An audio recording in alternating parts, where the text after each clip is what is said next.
ఈరోజు ధనుర్మాసంలో 11వ పాసురానికి చేరుకున్నాం. అమ్మ గోదాదేవి ఈ పాసురంలో మరొక చిరుకత్తెను మేలుకొలుపుతుంది. పాసురాన్ని అనుసంధానం చేసుకుందాం. ఎలా మేలుకొలుపుతుంది అమ్మవారు తెలుసుకుందాం.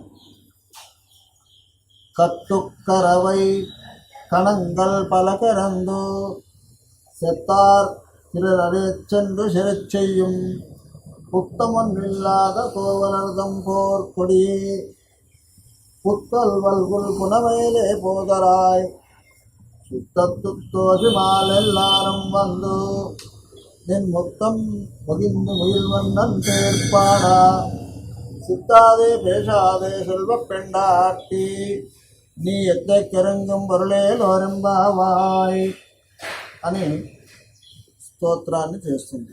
లోపల ఒక గోపిక నిద్రిస్తుంది, గాఢమైన నిద్రలో ఉంది. ఆమె ఓ సంపన్నురాలా, సెల్వపెండాటి ఓ సంపన్నురాలా, ఓ అమ్మ ఇలా నువ్వు నిద్రపోతున్నావు, నీ నిద్రకు అర్థం ఏమిటమ్మా? మేము నిన్ను మేలుకొల్పడానికి వచ్చాము. మరి మనం అందరం కూడా వెళ్ళి ఆ శ్రీకృష్ణ భగవాను నందగోపన భవనానికి చేరుకోవాలి కదా, ఇలా నిద్రపోవడం కలదు. ఇంకేమంటున్నారు? అనేకమైనటువంటి లేత దూడలు కలిగిన ఆవుల మందులు ఎన్నో ఉన్నాయి.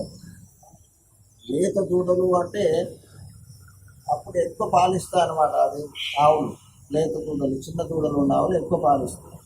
అలాంటి ఆవుల మందలు అనేకం ఉన్నాయట. ఒక మంద అంటే ఎన్ని ఆవులు ఉంటాయో తెలియదు. అలా అనేక ఆవుల మందలు ఉండి తర్వాత అలాంటి ఆవుల పాలు పితికేటువంటి గొప్ప వాళ్ళు మనం ముందే చెప్పుకున్నాం. అక్కడ నందగోపంలో పాలు పెట్టుకోవాలంటే ఒక మల్లయుద్ధులు లాంటి వాళ్ళు కావాలట. అట్లా పాలిస్తాయి ఆవులన్నీ కూడా. అలాంటి బలశాలులు ఎవరైనా శత్రువులతో కనుక యుద్ధం చేయాల్సి వస్తే శత్రువు వీళ్ళ దగ్గరికి వచ్చేంత సమయం ఇయ్యారు. వీళ్ళే శత్రువు దగ్గరికి వెళ్ళి వాళ్ళతో యుద్ధం చేసి ఓడించే పరాక్రమం కలిగిన వాళ్ళు. ఏ దోషము లేనటువంటి గొప్ప వంశస్థుల ఇంట్లో పుట్టినటువంటి ఓ సంపన్నురాలా, నువ్వు నిద్ర మేలుకొను. మనమందరం కూడా ఆ భగవంతుడు ముక్తం ముగిల్వన్నని పేర్పడా, ఆ నీలమేఘశ్యాముడైనటువంటి ఆ శ్రీకృష్ణ భగవాన్ యొక్క పాదార విందాలను దానం చేద్దాం. ఆయన వైభవాన్ని ఒకసారి అనుసంధానం చేసుకుందాం, స్మరిద్దాం. అలా భగవంతుడి యొక్క కృపకు పాత్రలవుదాం రండి అని చెప్పి ఈ లోకి పాసనంలో మరొక గోపికను మేలుకొలుపుతుంది గోదాదేవి. ఈరోజు మనకి ఆ గోదాదేవి 11వ పాసనంలో ఏం తెలియజేసిందో తెలుసుకుందాం. జయశ్రీమన్నారాయణ.